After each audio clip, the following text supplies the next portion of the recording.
शहर हैदराबाद में ठंडी हवाओं के चलते ही शहरियों ने केवा और चाय की होटलों का रुख कर लिया। शहर में नींबू केवा और दीगर चाय ने लोगों को अपने घरों से होटलों पर आने पर मजबूर कर दिया।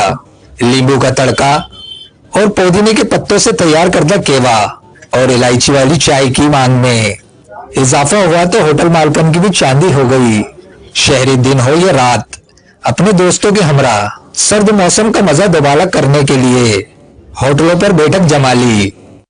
इलायची, अदरक और पुदीना ऐसा इंशाल्लाह अपना खिला पैके पे नींबू सारे डाल रहे फिर इंशाल्लाह इसका तड़का सी आ जाता है और चीनी पत्ती इसका फ्रेश हलाना की से और